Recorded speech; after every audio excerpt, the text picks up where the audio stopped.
Today we have a panel, a wonderful panel of incredible leaders who are going to share with us around the topic of the Christian church in post-COVID-19 Australia.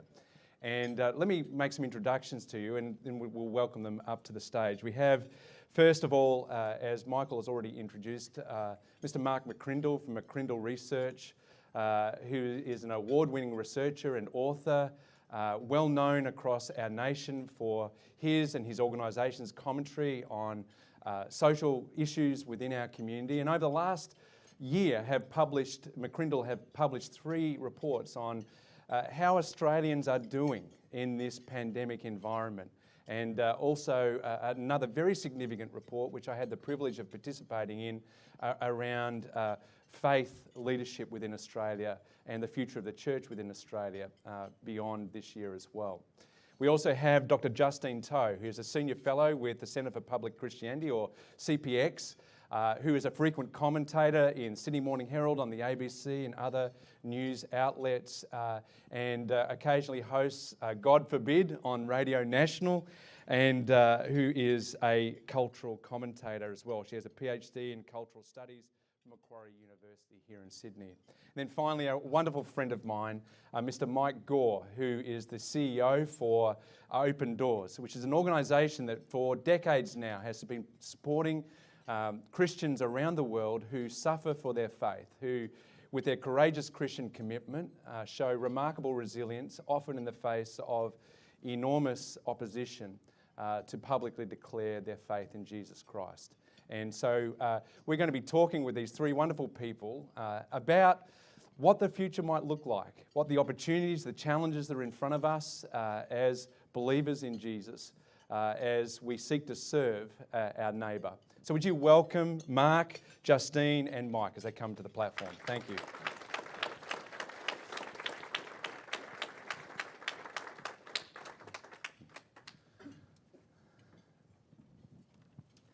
So, over the last year, we've gone through a lot, haven't we? And we've seen a dramatic limitation around travel, and we're living through something like that right now. Work has been completely reinvented. Work from home is now not so much the exception, but becoming a norm. We began panic buying. Who remembers the great toilet paper crisis of March last year? We have scientists and virologists who've become the new media rock stars who are on our televisions every single day. And through this time, we've also seen some other quite counterintuitive things. Australians and New Zealanders have become more trusting of their governments. Who would have thought? We've seen our churches where we've not been able to sing, we've not been able to gather. We've learned what online church might be. It's been difficult for us to gather with our family, our friends, our neighbours. And in Sydney, we've found innovative ways for community services organisations like Wesley Mission to continue the work that God has called us to. So, for example, with the assistance of state government here in New South Wales, have provided accommodation for those sleeping rough in hotels that otherwise would be filled with tourists. But, and this is our hope and our prayer, we're moving into what many are calling a we hope and pray, post-pandemic future. So what's next for Australia? What's next for the Christian church here in Australia? And I'm going to start with you, Mark. And Mark, your organisation, which does incredible social research, you've published 3 studies over the last year. What significant challenges have emerged for the broader Australian community that you're finding in that research? Well, thanks, Stu. You summed it up pretty well with some of the background of what's happened in the last year, and that's what our research was finding as well. Probably this figure, I think, overall shares the state of things, and that is that 57% of Australians say that 2020 was the most difficult year of their life. And if you think about all of the personal turmoil that Australians have been through and all of the journeys that they've had in their life, on average 40 years is the median age there, to say that last year was the most difficult for more than half Australians is pretty significant.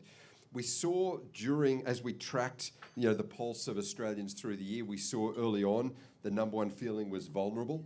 By the end of the year, the number one feeling was frustrated. It's great in that it recognised that in the middle of a global pandemic, physical health was not the biggest issue. By the end of it, we realised that it was mental health, it was the social and relational health. That was what was really impacting Australians. Early on, we saw the number one sentiment was feeling anxious. By the end, it was feeling hopeful. And that's also that sense of encouragement as we moved out of the year that we had.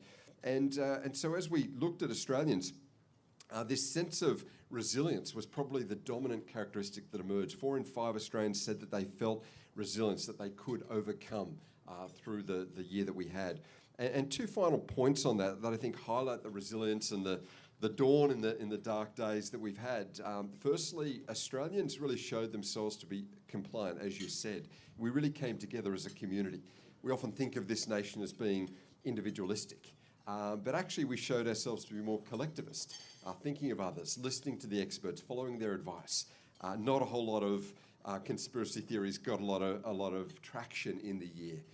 People were locking themselves down before the health orders came in. So this sense of looking out for others, doing the right thing was what got us through with such minimum impacts. And the final thing on that is that there was a spiritual acuity that emerged as well. And you often find that in tough times. As the theme of the morning, in the dark days, God does his finest work. 47% of Australians say that they thought more about their own mortality since COVID. Almost the same number said that they have thought more about the meaning of life. A third of Australians say that they have had more conversations about God in the last year. So there is this sense as people are uncertain, they look beyond themselves and what they can control to the issues of faith and spirituality and meaning. And that really emerged in the last year. Yeah. Mark, can you speak to us about Australians' experience of social isolation, loneliness? That seems to be a theme that has been emerging in much commentary and research that we're seeing over the last year. Yeah, and it's a challenge, but at the same time, let's be reminded of the blessing that we've had here in this lucky country where we're not talking about the number one issue being physical health impact. It is the social and the mental health. Just on that, the majority of Australians, most Australians, not only don't even know anyone personally who got COVID, but the most Australians haven't even had a COVID test. So that shows how much we have been spared from the worst of this pandemic. But we haven't been spared from the social impact. And of course, the health orders necessarily separated us. That was their purpose. And so the key social bottlenecks through which we passed, those key places of meaningful community and connection, were stopped. And Australians felt that. And we found, you even take work from home, that is one of the few social bottlenecks through which most Australians still pass on a daily basis. And we're all working from home and learning from home. So it did have its impacts. Australians definitely felt it. And I think it's one of the issues that we've got to get right moving forward, get the social community and connection right, because that helps the emotional health and the mental health and obviously our community as well. Yeah, wonderful. Thank you. Justine, you've done a lot of thinking, writing around what it means to be a good neighbour, and Australia's full of neighbourhoods, whether they're physical or otherwise. What is your research, what has your thinking led you to? What conclusions? What does it mean to be a good neighbour? Yeah, well, I might just jump on the back of what Mark just said as well. A couple of years ago, they did the first national loneliness survey in Australia, and they found that 1 in 4 Australians felt lonely at least 3 days of the week. And apparently during COVID, they repeated, the same university repeated the survey, and it was now 1 in 2 Australians feeling lonely, which tells you a lot about the snapshot of the nation. We also know that.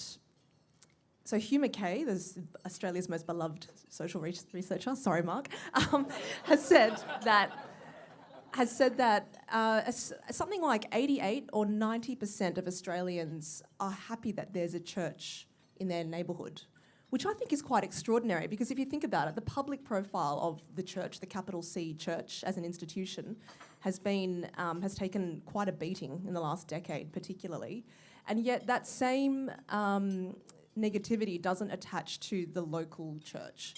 So I think that's an incredible opportunity. It's a good reminder as well. Like sometimes, the body of Christ in that local incarnation, 100 or so people, let's say, or everything from that up until the mega churches, It can seem sometimes, though, like, what are we doing here? What are we trying to do? Are we actually doing anything that's going to make any difference?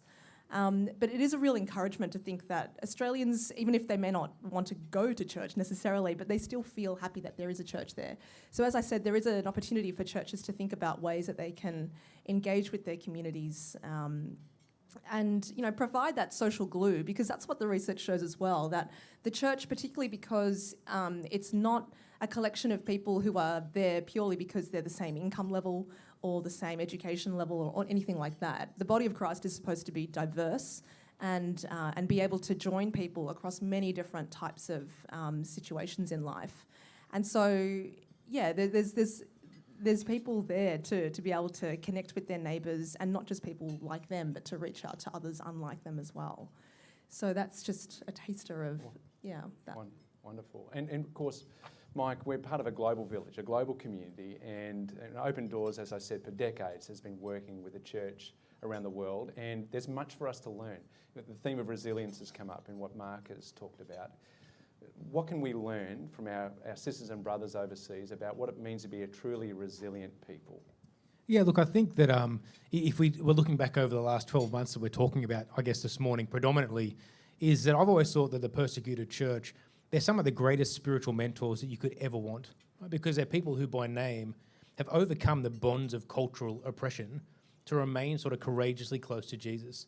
And so when I think back over the last 12 months, there's been this kind of beautiful alignment of the worldwide church. It's often, you can sympathise with someone, but to empathise with them is often very difficult. Now, for the overwhelming majority of the church around the world, they meet in a decentralised fashion. Okay, and now last year we had to all walk through that journey, and there was this great alignment, in my view, of the global church. And so for us, our heartbeat at Open Doors is always to say, how can we position the persecuted church as spiritual mentors to the Western church? Because I think where this conversation will go next is around values and culture of our society, and never before, I think, has it been more important to learn from the persecuted church. Yeah, wonderful. I mean, just picking up on that, I mean, we are an island. We have, as I read yesterday, we have this great saline moat that sort of sits around us that keeps us, separate from the rest of the world. I'm going to ask this to all of you, has Australians' attitudes turned inwards, or are we more outwardly focused? This is really relevant because, there's a campaign that many community services organisations are running that COVID is not over until it's over for everybody, including our neighbours, including those who don't have access to vaccines like we do here in Australia. What are you seeing? What are you sensing about Australians' attitudes towards the rest of the world? Any one of you? I'll go first. I have to admit, I wonder if we are a little bit insulated and insular as well. I think that we've escaped the worst of COVID, and so I think that I feel as though while the challenges are great in this nation as well, that it's easier for us to just think about our own welfare rather than look abroad to how others are faring. Even I think that the difficulties that expat Australians have had trying to come home shows that that if you're not in the country, then it's more difficult for us to care for you in that sense. So, but when Australia, if I'm saying that about Australia, I'm not trying to be intentionally kind of critical of us. I think it's a very human tendency to look after your own, and so when I do believe that we have it within us to look outside of ourselves, but in a time when we're insulated from the worst of the recession as well. So there's been a number of crises, kind of global crises, that Australia has managed to sort of come through pretty well, and I do feel a little bit doubtful, I suppose, that we can be persuaded to look outside of ourselves. Mike? It's a kind of difficult question to answer. I mean, you're sitting next to a doctor and Australia's second best social researcher. If I think about it, if I look at charities and most of the people that I talk to in our space, last year was an incredibly good year. Okay, many charities grew. A lot of churches said we didn't see a huge drop in our income and our donations, and so one of the things I would say about COVID is it may not have got us to look outside the geographical borders of Australia, but it did inherently make Australians think more generously. Now, generosity is in many ways it's an issue of mental health as well. Giving helps you feel better. And so it may not have been an issue around geographical borders as such, but what we've noticed at Open Doors and many other charities is that income remained strong, and for some it grew, which makes me go, Australians were inherently thinking of others.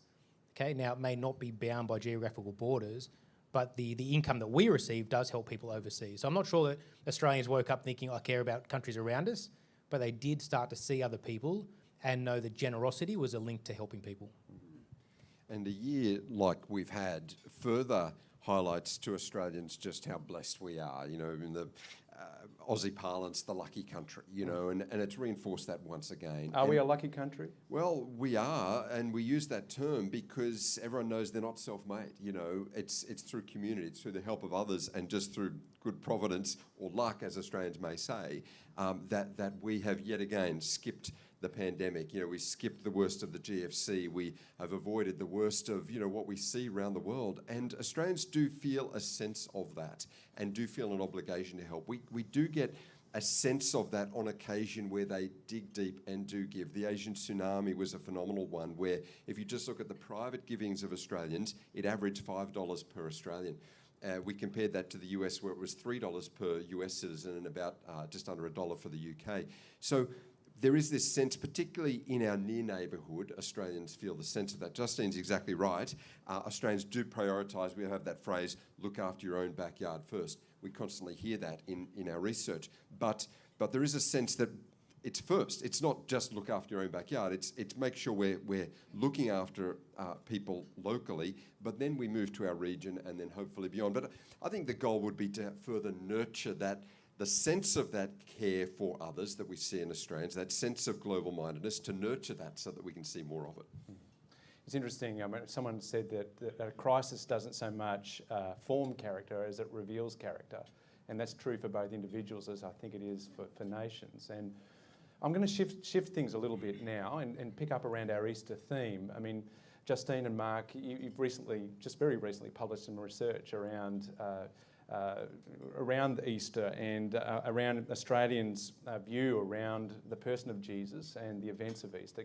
Some really fascinating information has come out of that. Can you tell us about that? Yeah, so CPX commissioned McCrindle to have some questions in the latest survey, and some really interesting kind of results. So we have this narrative, I think, in Australia that we are quite a sceptical nation, and the church has had a really very mixed history here. I think the first church was burned down, which tells you a lot.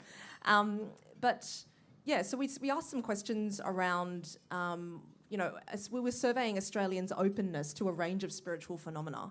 And it turns out that when it comes to the idea of the soul, when it comes to ultimate meaning and purpose in life and the existence of God or a higher power, and even life after death, Australians are quite open to these sorts of phenomena, which was quite surprising to us. I mean, the soul, I think, is something like 69% of people either believe in the soul or are open to the possibility. And so that's quite intriguing because, and even though, people believed more in that than they did in the possibility of a higher power. So it just shows that even if, there's a census coming up later this year, which probably will reveal that proportion of the population that's identifying as Christian is probably going to be lower than what it was, 52%, I think, in the last census. But so maybe Australians are not as keen on institutional religion or organised religion, but there's still this great openness to the spiritual, I suppose. But even when we asked also about what describes people's beliefs around the Jesus resurrection from the dead, the central claim of Easter, something like 23% said it happened. A further 19% are open to it happening. So again, that is quite intriguing. That, if people are open to miracles, which was also something that people had indicated they are open to, they're open to this kind of this central Christian miracle as well. But before we get too ahead of ourselves, the last item surveyed people's perceptions of Christianity's impact and positive influence in a range of different areas. the strongest positive, I'll end on the positive, how's that? The strongest negative perception was Christians' impact in politics and the media. Okay, which means that people like me are the problem. But in terms of the strongest perceptions of positive Christian influence, that was for education and for charity as well. So again, it's one of those things where there was just 3 questions that we asked, and so even if our main narrative is that Australians don't like the church or Australians don't believe in God, once you kind of just ask a couple of questions, a very different picture emerges. It's so well said, and we consistently find this in lots of research that while we think Australians are secular, Australians are not on a spiritual search at all, hard soil here in this country, the data shows the opposite. Firstly, that census data, yes, 30% of Australians say that they're not religious, which means 70% are, religious across the category, choose your option. But of that 30% who say they're not religious, about half of them we found in our research say that they're spiritual, they're just not religious. In other words, about 4 in 5 Australians identify with a religion or a spiritual perspective and therefore are open to discussing these things. And in that Future of the Church in Australia report you mentioned, Stu, one of the key recommendations is we need to change our internal narrative as Christians or as the church or in ministry, because we are thinking everyone hates us, no one's interested in spiritual things, no one's on any sort of got any interest or acuity towards the things of the metaphysical, and it turns out not to be the case at all. And the hard soil, in fact, one of our interviewees said, no, the hard soil is here in the heads of a lot of church and Christian leaders. We've got to change that mindset and just communicate and connect with Australians who are open for a conversation and are on their own spiritual journey themselves. Yes, so that's wonderful. And what I'm hearing is that Australians are both spiritually open, but also feel positive towards particularly the neighbourhood church. So there's wonderful opportunity there in front of us. I'm going to ask all of you, if you have a hope for the year ahead for recovery, what's the hope you have for the church in Australia? Those of us who have faith, who have been given the privilege of continuing the work of Jesus Christ, what's a hope that you have for the Christian church in this next season? I'll start with you, Mike. Look, I think mine probably ties into what these guys were talking about, is that I think what we've seen in the research is that Australia is intensely spiritual. And I was saying to Justine before that it's almost like an Eastern version of spirituality, in that we have never been more anti-Christian, right? So Open Doors would say we've gone from Christian to non-Christian to anti-Christian sentiment in society. But the funny thing is, Christianity and spirituality, they can coexist, right? And so what we've found in countless times across the Middle East, I've spent a fair bit of time in Syria and Iraq and places like that, is that when Muslims become disenfranchised with Islam, the question is not, is there a God? The question is, which God? So in an intensely spiritual society, never before has the opportunity to talk about God been more open and receptive. Now, the wrestle of God is that what I look around society and culture and see is that we spend a lot of time debating the idiosyncrasies and the changing values of society and culture, and Christians end up becoming some of the greatest persecutors of the modern church, because what they do is they chase persecution over Jesus. So they chase inflammatory, kind of provocative statements, eliciting a response because of the hard soil that you're talking about in our brains that tells us, hey, you're going to be against this. And so my hope for the church as we move forward in this next season is to see that, I call it the great divergence. COVID has provided one side of the unbelieving or the spiritual world are crying out saying, God, where are you, right? Desperately seeking the stability that a God figure provides. And then you've got such a large part of the church crying out, God, where are you? Where have you gone? What's happened with COVID? And so if we're not careful, this great divergence happens. Whereas if Christians can just hold the line and realize that Jesus is still on the throne, that his promise is still true and good, well, this side of the world that is crying out for the desperate need of a saviour, never before has it been more opportunity filled to share the gospel. Awesome. Preach, brother. Justine. I think it's worth saying that when it comes to events like this, you're all looking this way, and we can fall into the trap of thinking that the impressive, the things that are on the headlines, that this is where it's all at. But if we know anything about Jesus and his ministry on earth and ever since, there's a real overturning of everything that the world would hold dear. So we know that the first will be last and the last will be first. So in some ways, while it's great to have the research which makes the headlines, right, in terms of revealing where we are as a nation and what we think about as the church, I'm always having to remind myself, even though it's so obvious, that not only does God do his work in the dark, but he does it on the margins. He does it in individual hands and feet. You know, people who would never be footnoted by history. But these are the people through whom I think God is bringing change. And I think that is such a powerful thing to remember, because in the end, it's not the headlines that really count in God's economy. It's the people who are part of his kingdom, just patiently labouring away day in, day out in order to reflect the values of his kingdom. Yeah, so good. That's what's key, isn't it? All of us as believers being those points of light, and not just expecting the organised church or church and clergy professionals to minister to our land, but all of us to do that. Just with that data on the census, 52% identifying with Christianity, so it's still in majority share at the moment. The National Church Life Survey data tells us only 15% of Australians go to church. So some quick early morning maths on that tells us that the church that doesn't go to church is 37% of Australians. That's the biggest church in our land. More than a third of Australians tick Christianity on the census form and never go to church. And what an opportunity we have. And they sit beside us at work, they're on public transport, they're part of our community organisations, and they're putting their hand up saying Christianity is my thing.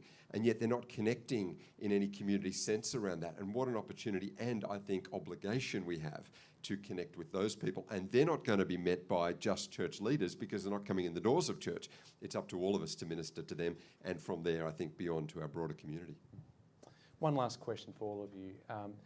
Authenticity has become a buzzword in our world, and you know it has various meanings. But for you, with its plainest and simplest meaning, what does it mean to have authentic faith for the church and for us individually, just as we move into this next season? What does authentic Christian faith look like for us? Come on, we can start the other end of the line this time, can't we? I've got to think the answer. Yeah. Over to you, Mark. Okay, on the spot. I like hearing the responses, but I'll go to some survey data. We asked Australians who are not believers, who are not Christians, but say they're open to changing that mindset that they have. Well, what most interests you around Christian things and around what would most change your perspective? And the number one thing was watching someone who I know live out an authentic Christian faith. That's the number one evangelism tool. You know, not some great preaching, not some incredible apologetical argument, but just seeing someone genuine who they know. And the second one was interesting, hearing a story of someone who has been changed by their faith. Because the reality in life is we all want to change and we get stuck and we can't. And if we hear someone who has changed, it will tell us how you did it. And that's true around how we eat or exercise, and it's true in the spiritual journey as well. And so if we can be authentic examples of our faith and be able to share the stories of how Christ has made a difference in our life, they are the two most powerful evangelism opportunities, tools, of Australians who say they're not Christians but are open to it. So that's what authentic faith is, sharing our story, not being professional apologists, but sharing our story and being genuine in how we live it. I'm reminded of the story of the woman at the well who went to her village and said, "Come and see this man who told me everything about myself." Justine.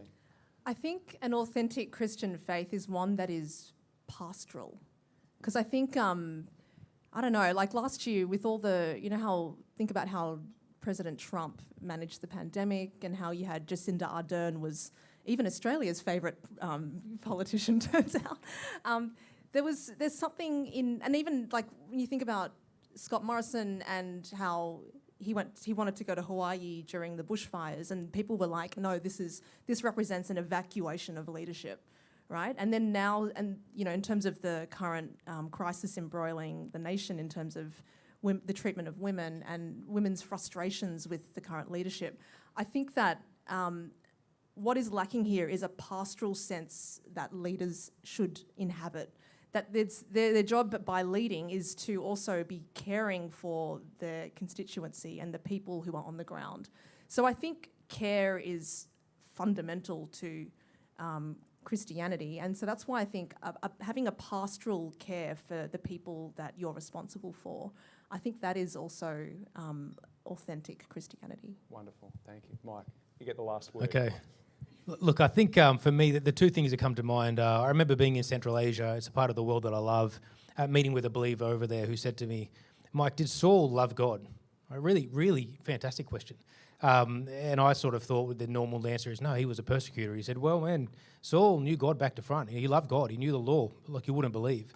He said, if that was the case, what happened on Damascus Road? An even better question. And I remember pausing, thinking, I don't know the answer. And he said to me, well, Mike, on the Damascus Road, Saul learnt to marry his love for God with a love for people.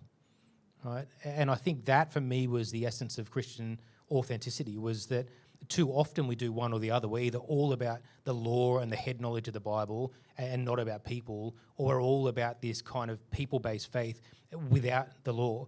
And so in that moment, we can, if we're not careful, we either render Jesus as a mix between Superman and Santa Claus and basically offer all these blessings to people that we can never deliver on, he never does either, or we go all the other way saying, well, you can't be saved unless you do this. And so for me, authenticity is that middle ground. It's marrying a deep love and understanding of God with a deep love and grace-filled understanding of people. And it's what I see someone like Wesley do well, right? Because you go into these spaces that are dark, that are not just...